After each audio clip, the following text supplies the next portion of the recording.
Incendie dans le métro parisien sous terre, là où le dragon d'acier filait à travers les ténèbres et les lumières scintillaient comme des étoiles lointaines, un secret se cachait. La nuit, qui aurait dû être un simple vendredi, s'est transformée en cauchemar, dont l'écho fait encore frissonner quiconque ose descendre dans les profondeurs. Ce n'est pas seulement l'histoire d'une catastrophe, c'est un récit sur le triomphe de l'ingéniosité humaine et un rappel impitoyable de la fragilité de notre confiance en une sécurité absolue. Préparez-vous, car le métro parisien renferme l'un des secrets les plus sombres, et il est sur le point d'être révélé. La naissance du géant souterrain, le mot « métropolitain », majestueusement né du grec ancien « métropoli », de la capitale, ou « urbain », a donné son nom à une nouvelle ère de transport urbain. Invisible mais puissant, il promettait de transformer la vie des mégalopoles, en se cachant sous leurs rues bruyantes. Les premières lignes timides de cette merveille souterraine apparurent à Londres en 1863.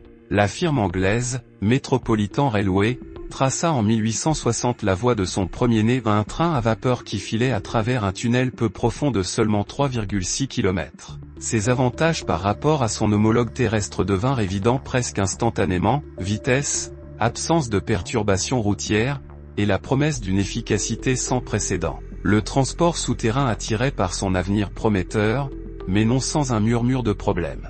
Les moteurs à vapeur fumaient, grondaient, engloutissaient des tonnes de charbon, créant un inconfort pour les passagers. C'est pourquoi le véritable essor du métro ne commença qu'à partir de 1890, lorsque la magie de l'électricité fit irruption dans la production industrielle. À partir de ce moment, Londres commença à creuser ses tunnels plus profondément, et les trains furent équipés de moteurs électriques, donnant une impulsion puissante au développement du métropolitain en général, et, finalement, à l'électrification de tous les chemins de fer terrestres.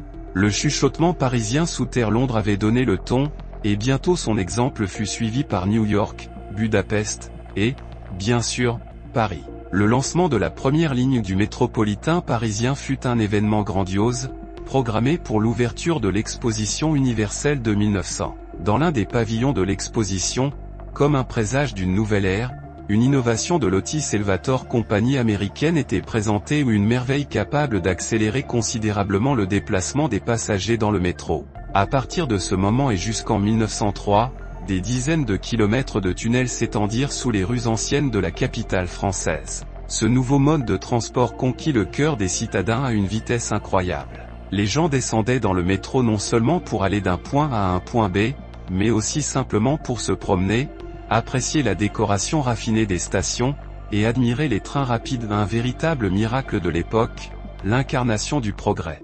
L'architecte Hector Guimard, tel un magicien, a laissé libre cours à son imagination, et elle a fleuri dans chaque détail de la décoration des stations aux entrées élégantes des mondes souterrains. Il a généreusement utilisé le marbre noble, le granit résistant, et les pierres ornementales précieuses. Selon sa vision, les quais et les voûtes des tunnels furent revêtus de belles pierres, et les matériaux inflammables furent strictement interdits dans l'aménagement des stations. Au lieu des formes dures et anguleuses, Guimard choisit des lignes douces et ovales, conférant à l'ensemble architectural du métropolitain parisien un style étonnamment jeune et frais. Le métro, comme on le sait, fonctionnait à l'électricité. Le seul danger était considéré comme étant les rails, sur lesquels circulait le courant, tout le reste semblait relativement sûr. Par conséquent, les mesures de sécurité incendie n'avaient pas été adoptées avec une rigueur excessive. Il semblait que tout avait été prévu pour la sécurité absolue des passagers, et que le danger,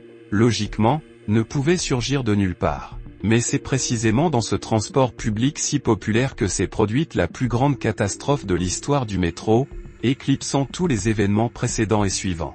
Le souffle du feu sous Paris le 10 août 1903, en fin de soirée, vers 8 heures, un signal d'alarme retentit à la station, place de la Nation. Des défaillances techniques graves furent découvertes sur une des voitures de voyageurs. Il fut décidé de remorquer la voiture au dépôt pour une réparation urgente. Elle fut détachée du convoi et lentement tirée vers un tunnel parallèle. Mais le destin, semble-t-il, préparait quelque chose de bien plus sinistre. Quelque part entre les stations, Ménil.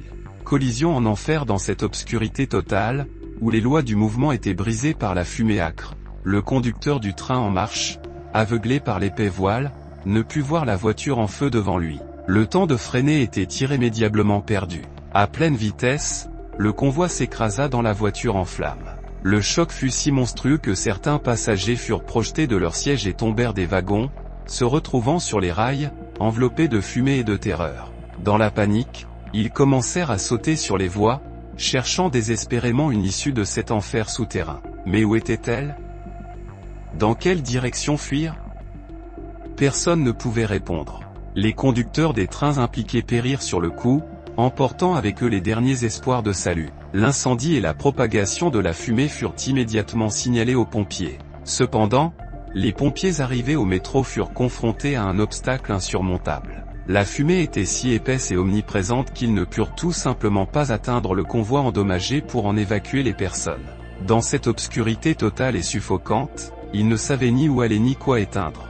10 heures dans les ténèbres, les métros s'immobilisèrent sur presque toutes les lignes, plongeant les passagers dans un cauchemar d'attente. Ce n'est qu'au matin du 11 août, après de longues et douloureuses heures, que l'emplacement exact de l'accident put enfin être déterminé. Une décision désespérée fut prise, faire exploser le tunnel pour accéder au site de l'accident. L'explosion créa une énorme brèche dans le sol, d'où s'échappa une fumée âcre en volute, comme de la gueule d'un monstre. Les pompiers commencèrent à descendre par cette ouverture, mais pour beaucoup, cette aide arriva bien trop tard. Après la tragédie, piégés dans l'obscurité totale, les gens se dispersèrent dans les tunnels, cherchant désespérément une sortie. Ils erraient dans le labyrinthe, sans trouver de salut, perdaient connaissance et mouraient asphyxiés par la fumée. 10 heures passées dans ce tunnel enfumé furent les dernières de la vie de 100 personnes. Leurs corps gisaient sur les rails, éparpillés dans les différents coins des tunnels. Beaucoup avaient des mouchoirs pressés sur la bouche ou une dernière tentative désespérée qui ne les sauva pas.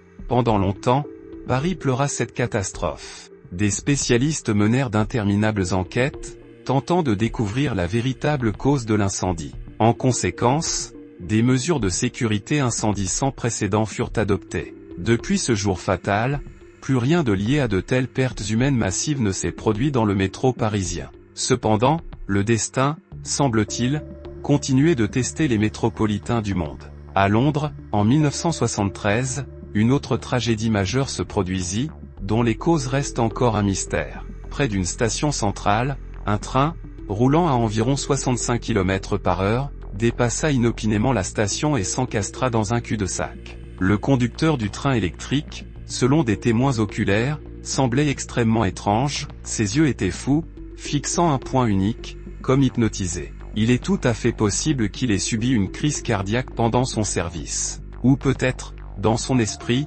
avait mûri un plan horrible pour mettre fin à ses jours de cette manière effroyable. Quoi qu'il en soit, le conducteur ne freina pas. 45 personnes périrent dans cette catastrophe. Des catastrophes de métro se sont produites dans d'autres pays également, laissant leurs cicatrices dans l'histoire des villes. Mais, de toute l'histoire de l'existence du métropolitain, les 100 personnes qui périrent dans le métro parisien demeurent à ce jour la plus grande et la plus douloureuse des pertes, un rappel éternel de la fragilité de la vie et de l'imprévisibilité du destin sous terre.